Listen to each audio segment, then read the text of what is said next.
I'd just like to take a minute to welcome Corinne, who is joining us online from her home. And then in studio, we have Trish. So Trish has a communications degree at York University in Toronto, and you've worked in advertising, radio, public relations, and you were a media specialist. Tell us a little bit about yourself. Let's start by first of all thanking you, Heather, for the opportunity. Yourself and Rob Locke here at Unison for giving us a chance to try this out and to share some of what we've learned. And it's always great to be able to get the conversation going with folks. And I think there's a lot of people out there that hopefully can share in some of the observations that we've had in our journeys. Yep. So thank you for this. You're welcome. And hello, everyone. This is a really wonderful opportunity this afternoon. So thank you for jumping in with us. I am proud to say that I am a native Calgarian, and I went to school in Toronto for communications. And back in the day, there wasn't a communications degree at U of C or the institutions here. So I went to Toronto for that. And just my whole life had always been interested in the world of writing, media relations. I loved the creativity of advertising. And so that was kind of my search. And I was fortunate after kind of tipping my toes in a little bit of that to land a position with the Calgary Zoo, where the focus really for me was all about storytelling. So being in the media relations side of things, the ability to use all of the amazing people there and the expertise to tell the important stories that the zoo had to tell over the years. And so here we are in a place where we're able to tell a story of our own, and always really wanted to write a book. And so we'll share a little bit more about how we landed on this particular topic between Corrine and I. But happy to say that I stayed in Calgary for the work world and enjoy the nature around us here in Calgary and just this wonderful network in our city. We have incredible resources, and it's a great place to live. And look at that sunshine, even though it's cold. For yourself, you spent most of your working career in not-for-profit and in tourism. You studied at Mount Royal University, you studied at the University of Calgary, you have a Master's of Business Administration from Queen's University, and then after all of that, you went back and you started teaching at the U of C? Mhm. Is that correct? All right, tell us a little bit more about yourself. Yeah, so I am still in the workforce and very much enjoying it, still in tourism. Unlike Trish, I was born in Edmonton, but we moved here when I was pretty young, so I am that fiercely proud Calgarian Go Flames Go person. Very much an adventurous traveler, avid sports fan, and a lot of my traveling has been with projects like Global Volunteers or Habitat for Humanity, so have had some great travels to places around the world where you might find yourself without water, without power, sleeping under a mosquito net in a dorm somewhere. And the more of that, the more I loved it, because it was just an excellent opportunity to be right in with a local community, playing with the kids, and leaving home have built a house for someone. So love doing that kind of thing. I do have my MBA. I've worked in tourism, still work in tourism for over 2 decades.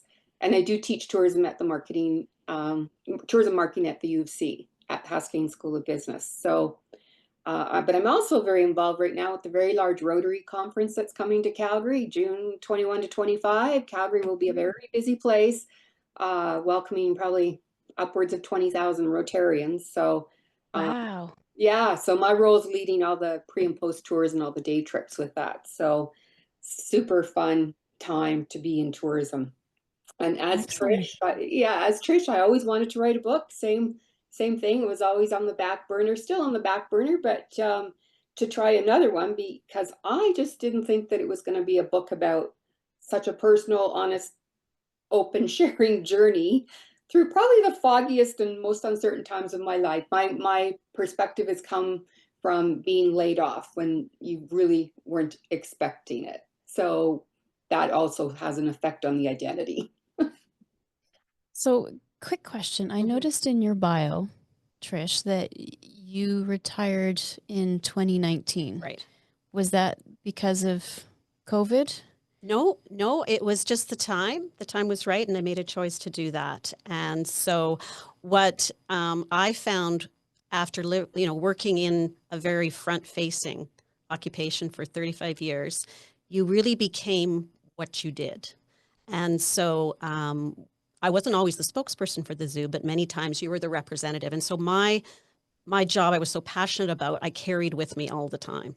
So when I left that decision, and it was a tough decision, and moved on to all other opportunities, I found that I didn't know who I was when I no longer had Trish from the zoo. So it became kind of my last name over the years. And this is why we pulled identity into the topic of the book, is because I think a lot of times when we have these roles in our life that we put everything into, and all of a sudden we find, be it choice or not choice, that we're no longer doing that, there's a mourning period where you're not sure who you are without that. And I remember just at that stage in time where all of a sudden it was a blank slate, and you look and think, okay, what opportunities do I need to jump into? You feel as if you have people waiting for you to jump into something. And for me anyways, I sort of had this frantic pace of trying to figure it out right away, instead of just taking some time to be and to relax with it. Okay, this was 35 years of amazing. Now here I am, and I have this wonderful opportunity to jump into some of the things that I couldn't before. I've got time on my side. What does that look like? Is it going to be something completely different? Do I love that media piece that I want to offer that in some other way? Do I want to just sit back and figure out how to just be still? And I didn't know how to do that. It's not necessarily in my personality. And even my husband one day just said, well, why can't you just be Trish? And I realized that the answer to that was I didn't really know where she was, because I had put so much love and concern and commitment to that position, and not in a bad way. It was about doing the job in the way that I wanted to. So you lived and breathed it. And it was that kind of position in media relations where you never turned off. And so delighted in the fact that that was the way it was, but how, when you're that committed to something, it's more difficult when you leave that role. So that's kind of where you started with the book? Well, it was an interesting journey there, because Corrine and I had known each other in the working world. And we also had both connected with a very, very good charity that we're still with, Dreams Take Flight. And we were on a trip with Dreams Take Flight. This is where we take special needs kids to Los Angeles, and they go to Disneyland, or recently Universal Studios, for a day. And both Corrine and I were dedicated to this charity, and found ourselves in conversation while we were in Los Angeles for the trip, talking and sharing about our journeys, and very different scenarios, but the linkages between how we were feeling and being afraid to talk about it. But she and I just kind of opened up with each other about how this can be really tricky and a bit daunting and a bit dark. And perhaps you're afraid to share it with people because it doesn't seem like something that perhaps is that important, or that people would even want to know. So you kind of bury it in there, but it can be a bit debilitating. So it was Corrine who kind of looked at me after this conversation and said, we should maybe write a book one day. And we kind of laughed it off and let it go. And then COVID, as you said, came upon us. And I was literally at my computer writing zoo stories out. Thought, this is what I'm going to do. Here's a project. Here's what I'm going to start writing some stories about some of the crazy things that have happened over the years working at the zoo. And the phone rang, and Corrine said, that book we talked about just this navigation in this world and our identities and trying to figure it all out, I wonder if it would be helpful. Perhaps this could be something that could help other people in this place. Because I think if we all find these commonalities, it's amazing how satisfying it is to share that and to actually provide some assistance to other people. And so I stopped and I said, yeah, I think you're right. This is a time when there's a lot of people that are going to have dysfunction with COVID, and people are being laid off, and it's confusing, and maybe we look at this. And that's where it started. That's where it started. Was it the same for you? Yeah, I had a bit of a leg up on what I was feeling and coping, because I had been laid off, but it was a number of years beforehand. So when Trish started saying what she was going through right at that moment, it all came rushing back to me going, that's exactly what it felt like to be laid off, right? You're totally lost. You're not really sure, especially when it happens quickly, the next morning, you're like, what just happened there, right? It takes time to even process what's happened. So we did it all through COVID. It was an interesting project to do it through COVID when you couldn't even meet with each other. We were doing exactly this every Wednesday at 2:30, but we realized that we wanted to share writing this book, because when we told people about the topic, we realized that there's lots of people who feel that maybe their identity's been lost a little bit, and it's for lots of different reasons. I mean, we talk from, you know, deciding to retire to being laid off, but we've talked in some groups where people have lost their spouse and they were so tied to an identity with a spouse, or from, you know, Trish will talk a little bit later about her designer, but a working mom who's also trying to be, you know, everything to her really young kids, but also everything to a career. And which identity is that? So we wanted to just really let people know that if that's a feeling that you have, you are definitely not alone.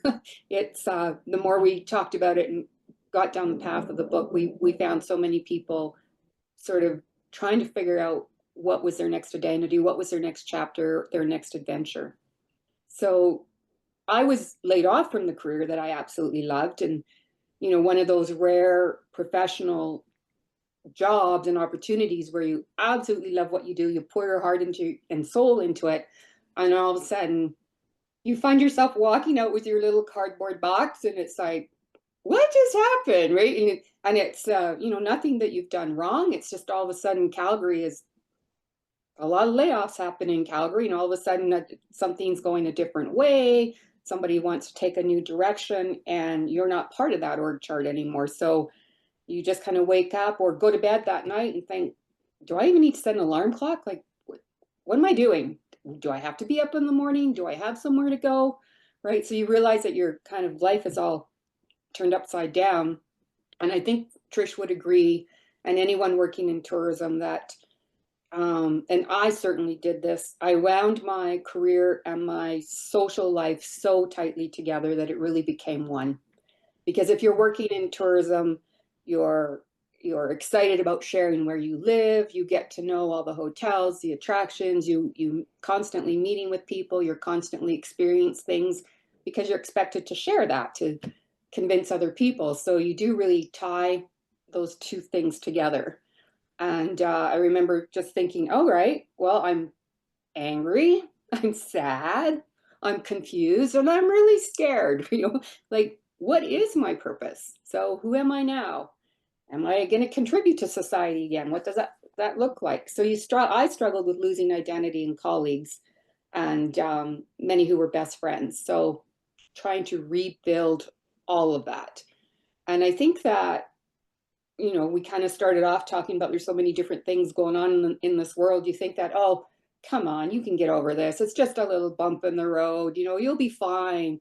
But sometimes, you know, maybe some professional help would have worked. I did not. But looking back on it, you think if I just had someone to talk to get through this, maybe that would have been a little bit quicker. But I also found I was living like this, right? I just had these sort of angry blinders on, trying to figure out what I was going to do. And I finally realized that wanted to be my own boss. After all of that, I thought, I'll just be my own boss, because if someone's going to erase my name off an org chart again, I want to erase my own name off my own org chart when I decide that it's time, right? So that was a really massive decision. Took months to arrive at, but it did change everything for me, and couldn't be happier with it. But you So really, just I a really quick question. hard. Yeah. Yeah, so you're still working, Yeah. and we're looking at this loss of identity kind of in the middle of your career. Now, when you kind of decided it was time to retire, you were feeling the same things? Like, how did you, like, was it like a loss of control, or how do you, like, is that what you were feeling as well? After leaving, but yeah, I think it was the routine of it too, right? Because if you put your heart and soul into the work that you do, for me, for 35 years at the same organization, I kind of grew up there. So I became the person through a lot of just the way that I did my job and the people that I was with, and your personality sort of comes through in the work that you do. And again, identifying so much with something that you believe so strongly in, and not wanting to completely let it go, but then trying to figure out how to piece it back in again. And so, you know, we could talk a little bit more about that down the road, but it's interesting, after you leave something that you love, but then you realize you still want little pieces of it, you can do that. You can find a way to say, hey, if it's media relations that I love to do, or if it's the tourism world that I've got my heart set on, how do I pull that back into my life on my terms in a smaller way with different organizations? But if that's something that you love, you don't have to put that all away. And I think retirement sometimes for people is a word that has sort of a very final meaning to it, that you stop. Mm-hmm. And for me, it's just a beginning. I think it's different stages that we get ourselves into, as opposed to actually like this putting up your feet retirement piece. It's more about, you know, this is where I'm at in life. This is the age I'm at. I'm not ready to hang it up. I want to figure out what's next for me. But we get overwhelmed with what that looks like. And there's a void. And when you get sort of the accolades, the feel good about what you do, and you feel like you've made a difference in moving those stories ahead, or whatever it is that you were working on, it's hard to just not do that again. So you're trying to figure all of that out, but sometimes there's too many choices. So I'm gonna correlate these two a little bit. Corrine, you wanted to become your own boss. Would you say that's similar when you hit retirement, that you become your own boss? Yeah. Yeah. Yeah. And control of your time, I think, is what it comes down to, is saying, you know what, you get brave enough to kind of say that I said no to this, this, and this. Maybe I want to try some theater. Perhaps there's some organizations I want to volunteer with, which I did. But then sometimes when you get that momentum, you can take on too many things at the same time too. But it can be just overwhelming in where do I want to put my skills. I'm not at a stage in life where I'm just going to sit back and let life move ahead. I'm not finished. I want to figure out some things that I can contribute to again. And I think that's it. We get to a stage where it's really important to still feel that you're a value to society, that you still can contribute, that you're still being able to put something forward with what you've done in your past roles. And I did a talk with some women about this whole topic on, you know, you find yourself in a place where you're sort of reinventing. And it's amazing how many people just are afraid to talk about it. And Corrine and I both said, you know what, this book that we've written is more of a tool in giving people permission to feel how they need to feel, because we're not retirement specialists or financial advisors. We are just two women who wanted to share something that we felt might in some way give people a bit more permission to just be able to say, yeah, this is hard. And really good things come out of it. But going through the process and being able to share with other people sometimes is part of the healing. Mm-hmm. Mm-hmm. And you feel the same way when as you're transitioning into something new? Oh, very much. It was really exciting, but also a little scary. It's kind of like jumping off the cliff and you decide that you're going to grow your wings on the way down, right? And hopefully they've grown midair. So it's this whole new, you don't have the safety nets, you don't have the benefits, you don't have paid retirement plans, right? So you have to think of all of that to decide that, this is what I want to do. But I realized that the freedom to work on the projects that you really want to work on, that fill your heart, that just go, okay, I can still do this. It's all very much largely in the tourism industry still. So I'm still in the industry I love, just finding different ways to be involved and to get involved with different people. So, yeah. So how did you both go about kind of the mind shift and not being afraid and not feeling lost? How did you grab hold of yourself again? What was your first step? And Corrine, why don't we start with you on that one? I think going through it was definitely a process of being in a deep fog for a while, to think, because you keep looking back, right? Why did that happen? How did that happen? How did that happen to me? And then, but you finally have to go, okay, well, that's over. What do you want to do now? And there were lots of different feelings that were coming out, like, the FOMO, like fear of missing out. You're thinking, okay, it's not nobody, I don't have any invitations coming from anything. And so you have to go, okay, well, you have to make that happen, right? If you want to go out, and I had a good friend who said that if you want a friend, you have to be a friend. And I thought, well, that was such a great statement, because yes, if you need to reinvent that and sort of rebuild all of that part, you have to start it. right? So it was realizing things like that. And then thinking, you know, and even though I had my MBA, my profs would have just died laughing. I literally put a $sign in the middle of a big sketchbook, and I just started drawing lines going, if I'm going on my own, how am I going to make money? Right. So And so you you mind mapped it. Good yeah, job. mind mapped it. Yeah. So you just put all of that. I started with that and saying, okay, well, what can I do that I still love to do? That was probably my first priority. I really wanted to do stuff that I liked to do. And this is your chance to kind of push away to the side the things that really aren't your favorite things to do anymore. Right. And Trish and I know people, one gal who had a really solid business career, who loved baking, has now turned that around to make baking her career and uses the business that she learned to run it. So you kind of look at people like that, or that are some inspirations, and you say, wow, they totally turned that around. Like what they love is now what they do. And so you start really a lot of soul searching, I think, with that, to say, what could I do and what do I want to do? And then start having coffee meetings with people that you know, maybe you still new or brand new people, and say, this is what I'm thinking. If I did this, what do you think of this idea?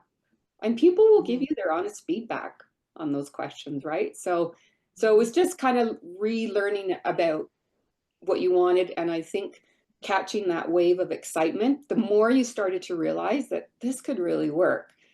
It's just like when you get super excited about something, right? Your heart starts going a little faster and you're like, oh, I could do this and I could do this. And then all of a sudden that momentum helps to pull you out of that sluggish, you know, that you've been in. At least that's how it worked for me. Yeah. Yeah. Yourself? Well, and sometimes it's about who are you listening to? Yeah. You know, when you find yourself in this very confusing space, are you surrounding yourself with the right kind of energy? Because there will be people that are always sort of, well, what are you going to do next? Are you going to go traveling? Are you going to do this? Are you going to jump into this board? Are you going to assist here? Are you going to volunteer here? And that's part of the overwhelming, is that you feel like there's these expectations of you to figure it out. And you have to really shut that down and go, well, no, this is my game. I've got to take some time to really decide what my next steps are. And look, part of that was writing a book, but you know, you really, I think you get yourself on a wheel sometimes where you start to realize you're getting a little older in life, and you look at the time and you think, okay, well, if it's going to be reinventing myself into something big, I better get on this.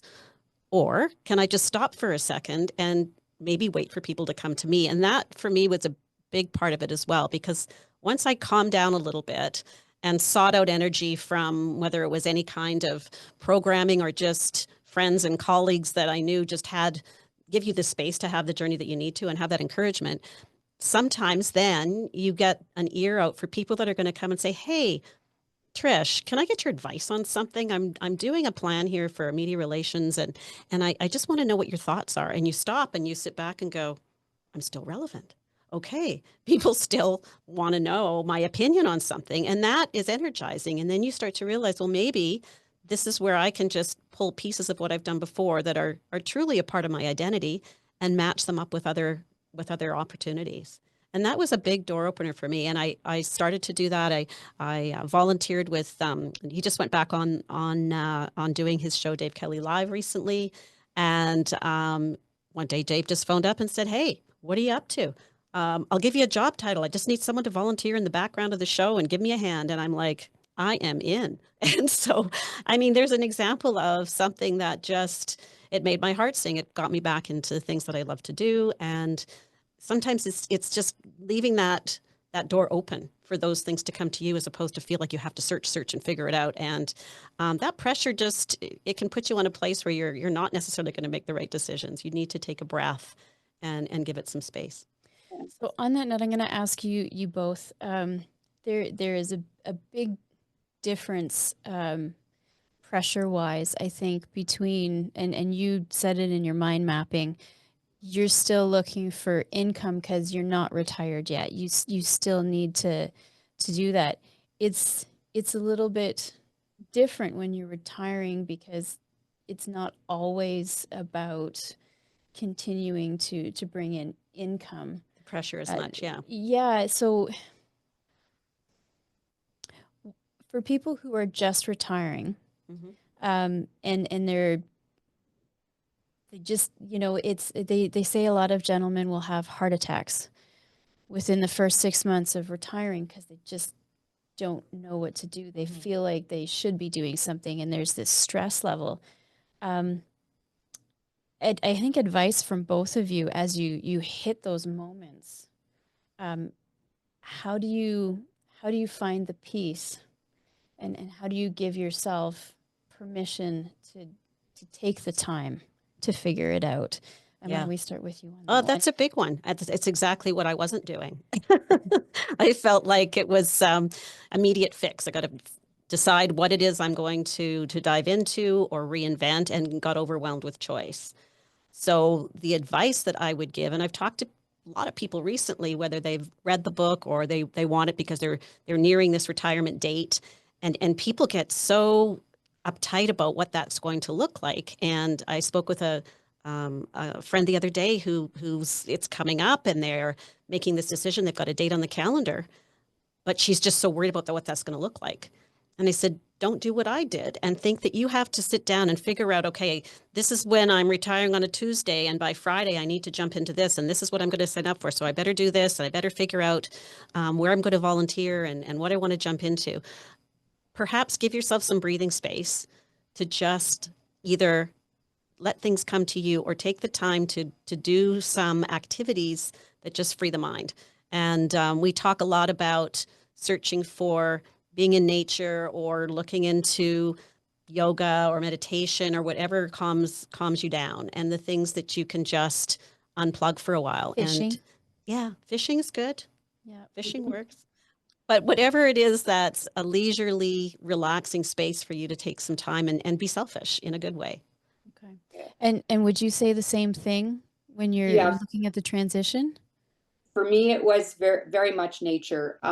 My absolute favorite thing is to drive out to the mountains, park myself in front of a river somewhere, and either have a laptop with me, because I find that my laptop gives me my mental freedom, and my car gives me my physical freedom to just go somewhere. So those are the two things. Or literally going right back to a sketchbook with different colored felt pens, mapping things out. But I totally agree with Trish. You have to find that happy place that calms everything down, because otherwise you're not thinking of all the ideas. They're not rising to the surface because you just keep putting them down with, oh, I got to do this, I got to do that, do that. It's when you find that place that just lets you sit with a pen and a piece of paper and go, what is really going to make me happy? And yes, I had to think about the financial part of it, but that was very scary, but I really found that I got more excited about not worrying about that, right? Like, obviously you have to worry about it, but I would go, that'll come. If I'm doing what I love to do and I go back sort of out into the world and recreate my networks, that will come, right? So that's kind of how I did it. And I think something just you'd mentioned a little earlier that happened to both Trish and I is, I think a lot of people think, we tell ourselves, oh, I couldn't do that. I couldn't possibly do that. Right. I can't do that. Well, we both ended up teaching at the U of C, and not because we answered a job opportunity. We were both approached by the universities to say, hey, will you teach? And this was right after, shortly after I'd been laid off. And I thought, you want me to teach? I'm not a teacher. That's not what I've done. And you're talking to the dean and they're saying, yes, but look at your experience. Like, that's what we want you to share with our students, is teach them the experience. So I put whole curriculums together based on my tourism experience, but I would have never answered a job opportunity about teaching. I would have never even looked in that way, because somehow you just said, oh, I couldn't possibly do that. And Trish had exactly the same experience from the UC. So kind of our lesson there was, we beat ourselves up. Somebody else thinks we're really perfect for the job, and you're like, oh, I couldn't possibly do that, right? But yeah, Trish had the same thing. Yeah, it can be a bit hard on your self-esteem sometimes to find yourself. It's all about you making some of these decisions. And I even went back to thinking, okay, as a kid, what were the things when I was a kid that I really felt and saw myself jumping into, and really do a little revisit on some of that stuff. Okay, so here's some things I haven't had time for. maybe this creative avenue is something I can explore. And what a joy that is to be able to have the time to do that. But when you take off the panic and the imaginary deadlines that somehow we create, because we're so used to things being, being very proactive and having deadlines and having itineraries. And I'm a giant daytime girl, I will admit, the good old daytimer that I write in, and it's chock full. And but it works for me. But when all of a sudden the daytimer doesn't look the same, you feel like you need to fill it. And it's just habit, and it's what you're used to, and it just makes you feel productive and good about yourself. But the best gift you can give yourself is to just say, hey, you know what? Let's just not fill that up right away. And things will happen and things will change if you leave yourself open to that. And especially if you've been in careers that are very social and people are curious about where you're ending up. And if you just take the time to kind of give yourself space to hear from those people and then start digging a little deeper, I'm you going can find it. to ask you an odd question, both of you. We're talking about things that make you happy. Right. Does it have to make you happy? Is content enough? Do you know what I mean? Like, does it have to bring you joy? Because it seems like a lot of pressure. When you're starting out, is content enough to just get you through until you can figure things out, to take off some of that pressure? I think so. I mean, I think it depends on the person too, right? I mean, what does happy mean to everybody is a little bit different, but maybe it's almost looking at the other way. If it doesn't bring you contentment and it doesn't bring you any kind of joy or happiness, maybe that's the wrong way to go. So if it's good feelings and it makes you excited about diving into it or even just exploring it at that stage, then just listen to your gut on that. And but contentment, yeah. I mean, I think it's just feeling good about what we're putting out there. And if you have that experience in what you did, it's what we crave as humans. And so that, I think, is just a natural progression, really, when all of a sudden you've packed away something big, a big part of who you are. Yeah. So as you've moved forward, and you've kind of kickstarted yourself, how do you not overdo it?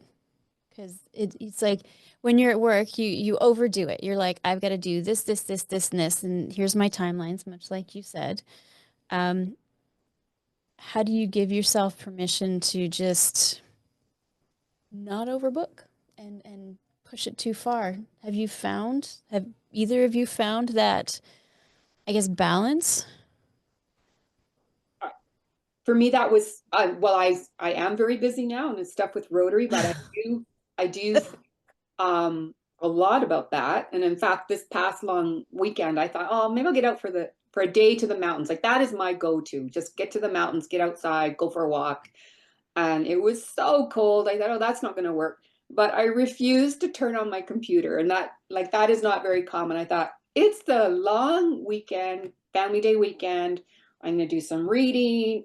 You do other little things that are almost like those rewards, and it's kind of in the back of your head. Oh, I should have really got that done. And then it's like, no, it's the long weekend. Like you can take this off, go out for lunch, just treat yourself to something.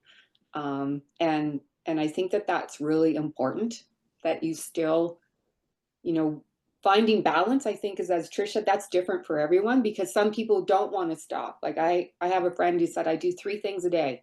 If I haven't planned 3 things a day, I haven't had a successful day. And I'm thinking, whoa, I'm not sure I plan 3 things a day, but it's there. Everyone will find what makes them, as you said, content. And contentment is the road, I think, to feeling really good about what you're doing and who you are. And I think, it's not a bad thing to say yes to almost everything that ends up coming across your plate, because eventually that is what happened to me. And it got to be too much. But then you kind of have that opportunity to sit back and go, okay, evaluate here. What's going to stick? And that's it's a nice place to be, because you have tried different things. I'm going to take a painting class here, or maybe I want to get back into theater. Maybe I want to help this organization with some media. Maybe I want to teach. And so this is an opportunity in your life where you have that wonderful gift of time to do that. And it's easy to fall into that overbooking. But I don't think you look at it as a negative. I think you take the time to try it out, throw it all out there, and again, see what you want to keep and what maybe we put on the side burner. Yeah, and I think the same thing could come from, you know, as I'm still doing working, you do look at projects a little bit differently, and you do the ones that you really like, and someone might Right. approach you to say, hey, how about this one? You kind of go, you know, that's just not my forte. I'm like, you'll know right away, you know, I don't think that's something that I want to take on, but I really appreciate you asking me about it. Right. I think you start to just be a little more discriminating in what you take on, what is really going to make you happy, make you joyful. What you don't want is something that you go, man, I am right back to where I started. I don't want this. And then because then all of a sudden you're down on this downward spiral again, right? So you want to try to pick and choose a little bit.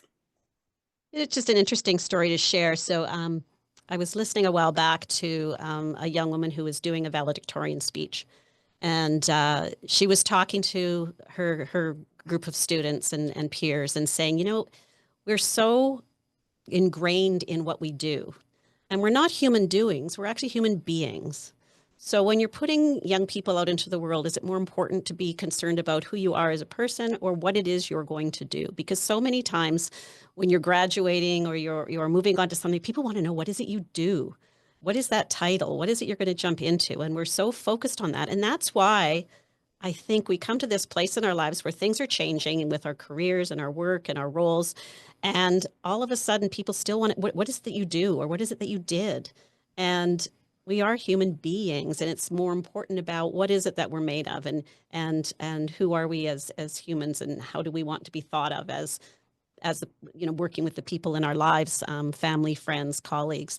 And it's another good example is when I first left the zoo, I was still being asked to go to the odd mixer group and there's a particular event on the weekend in Waterton for a travel media association. And they said, Trish, we'd love you to keep coming to these events. And I was thrilled to do that. But I got a name tag when I got in that didn't have anything on it. So this is like a wake-up call, right? Your whole life you've had your title and this is where you work, and all of a sudden you've got a name tag just with your name. And it's just like, wow, okay. This again, going back to what is it you do, not just about who you are. And we're so used to the label and the where are you associated with, who, you know, where do you come from and what are you going to do? And Corrine had that same experience, I think, after leaving I was on an airplane and someone said, so what is it you do? And you have to say, well, I used to do this. Or we all feel like we have to go to that place. And it's almost like you feel like you can't stand alone without explaining what is it you're attached to from a work standpoint.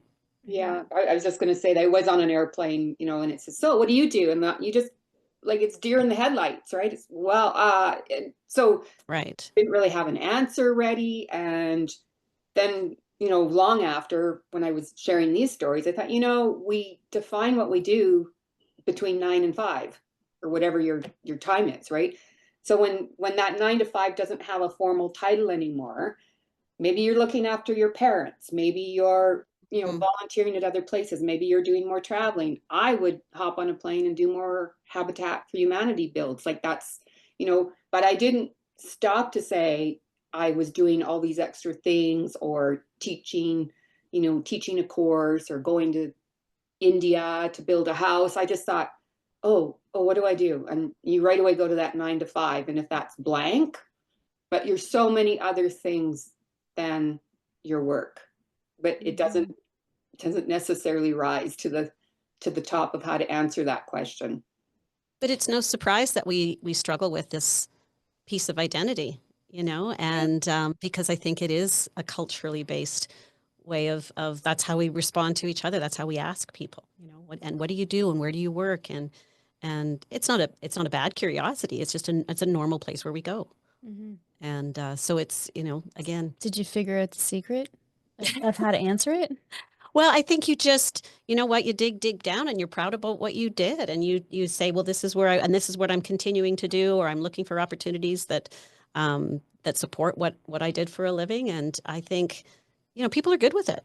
They're not really looking for they're not trying to be critical. They're not assuming that you've got some big fancy role to throw out there. Just trying where to are you at? start a conversation. Yeah. Really? Because it's just a normal go-to, I think, for most people. Yeah. We all do it. And And yourself? I started to answer a little bit more of things outside of work, right? Right.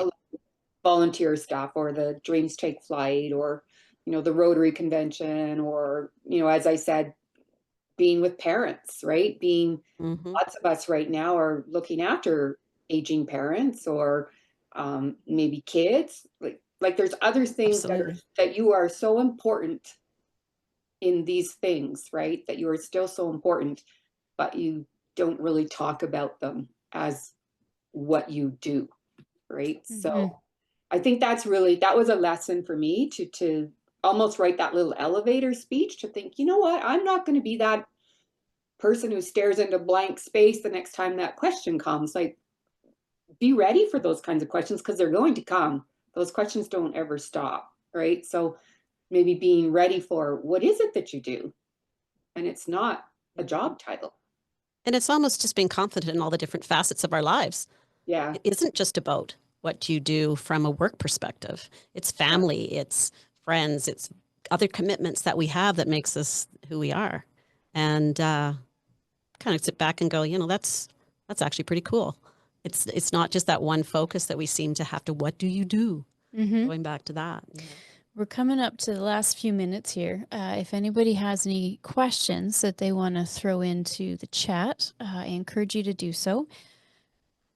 Kind of closing thoughts on the subject of becoming yourself. Well, I think, for Corrine and I, this journey was it was a lot of joy, putting all of these stories down. And when we first looked at how much information we had put together, because we went on and on and on and on with all of these thoughts that we had and stories to share and things that we felt would be helpful. And then we looked at each other and said, well, is this just one giant diary that we've put together? Is this just a journal for us? Or is there value in plopping this together into chapters and topics, and so people would actually find it useful? Because that was the whole point, is to put something out there that someone would say, thanks for sharing, thanks for being honest and vulnerable. And I think that's where we've landed, because that's what we did. We went, you know what, this flows. This is interesting. Both of us have got different experiences, but there is something here that we can put out there, and hopefully someone will say, you know what, sometimes that's what we're here for, is to share. And when people share common scenarios, it just gives people a leg up and a little bit more confidence to move ahead. I'm just going to share our screen, because somebody's asked what the name of the book is. Right. So this is a picture of the book right here.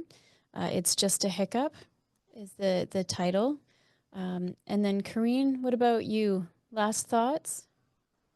I would just kind of go back to the book and why we did it. We really wanted to make sure that if we were going to put it all out there, that it would hopefully be a helpful tool. So what it really is a bunch of little stories, little snippets of our days, with the benefit of hindsight and feeling much stronger mentally. We've added some humor into the stories, and hopefully that makes for a fun read. Maybe people can identify with it right away.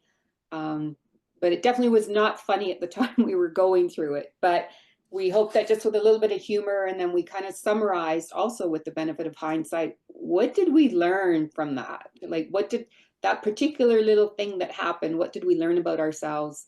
And then we've posed some questions around it, because we thought, if someone had asked me those questions when you were in your really darkest days, maybe it just gets you thinking a little bit quicker. So the whole idea of how it was written was exactly as Trish said. We looked at this and said, this looks like a diary, but we need to turn it into something that's a little bit more helpful. So that's, how we ended up doing it. It's just 2-3-page stories, right? Yeah, exactly. And we even threw it in last year to the Indie Book Awards, and thought, you know what, let's just explore a little bit more about this world of authors. And we actually were finalists in motivational category. So we were quite Hey, thrilled with that. And we've had some congratulations. very heartfelt response from readers where people have reached out and said, you know what, it's something that I just needed from people that are just like me. I'm not looking for self-help. I'm not looking for expertise out there from counselors. I just want to know what other people are feeling. And so I think that, understanding our process of how we got there, and just we're brave enough to kind of go, you know what, never done this before. Let's just throw it out there and see if we can reach people that might just need a little step up. And so I feel like we've helped a few out there, and more to come. And if you want to read a little bit more about that journey, we have a website, just dragonflybear.ca, and you can even email us info@dragonflybear.ca as well, and start a conversation with us. But you can hear about our story. If you want to grab a book, you can e-transfer us or send a note to us, and we can invoice you, whichever you'd like to do. So there's a little bit more in there about us, and we're just quite satisfied that perhaps we have come up with something that just may give somebody a bit more direction. Do you think you guys would do it again? This whole process, of course. Write another book? Oh, I would totally write another book. Yeah. You enjoyed it? Yeah, it was a really good journey. And I think because both of us in the back of our minds for a long time had always thought we wanted to do a book. So it wasn't like we were, fighting something that we really didn't want to do. So I would do another one for sure. Well, and it was lovely to be able to pull to some folks that we knew. So Jen Geiger, an incredible designer, did our design for us. My friend Kim came up with the catchy title for it, because that was a hard one to come up with, something that was going to draw people in. Yeah. And another friend, Jen McLeod at the East Coast, who did our grueling editing process. And this, again, was all new to us, but we had this lovely team. And we also kept it local, and so that was lovely to be able to do that as well. And so Calgary has been really supportive for us. We've found that it's been a really lovely place to land. That's awesome. We do have somebody. A couple of people have talked about the different places that they do to try and fill their time and to find their peace. And the zoo is one of them, Heritage Park. Some people have talked about the library. And somebody else also brought up, making sure that you're intergenerational, that you're finding younger people and just connecting with different people from different, levels. Suggestions on, you've both talked about volunteering. How do you go about all of the choices that you can volunteer at? Like, any words of wisdom to finding maybe your niche? Well, I know Corrine and I would agree on this one. This city is all about volunteers. I mean, you put an event on and you want volunteers for Rotary is a good example with what Corrine's diving into now. I mean, this city is all about people diving in and helping with Olympic history and all of the different things that the city has hosted over the years. I think you really have to dig a little deep on what your passions are yourself. What environments thrill you? Like, is it healthcare? Is it wildlife? Is it theater? There's got to be something passionate if you're going to put yourself into that and you want to volunteer. You end up being a bit of a spokesperson for that organization you jumped into. So maybe there's people in your life that are part of those organizations as well that you'd like to be helpful with. And so there is hundreds and hundreds of different ways you can volunteer. And I think it's just really looking at your own desires, because volunteering, when you take off I'm doing this because it's my job, and you're doing it out of the love of what you are able to contribute. They always say we can have, whether it's time or treasures or talents that we can offer organizations. What are those for each person? And you'll find a match. But yeah, it's overwhelming. There's a lot of choices out there, but isn't that lovely? I think the other thing that's kept me associated with the younger generation is the teaching. So, right. And that's a formal job with the U of C, right? But you can help teach kids. You can help teach. There's nothing like standing in front of a class and talking about what an influence the Red Mile was in promoting Calgary as a destination. And you ask, okay, was anyone at the Red Mile? And they, well, I was too. My dad took me on his shoulders, and I remember. And you're like, okay, ouch. Right. Yeah, ouch. But you have a room of 60 students that you can stay in the conversation with, right? Yeah. So, but I think that you can find that in volunteer teaching kind of roles, finding an age group, finding, maybe helping teach a trade or something else. Like, there's nothing like students, peppering you with questions, and you're going right back with other questions. You go home going, I think I learned more today than they learned from me, right? So that interaction is always amazing if you can find something volunteering in an age group that you like to work with. Oh, that's good. All right. Well, I think we should probably wrap it up right there. I would like to thank both of you for taking the time and having this conversation with us.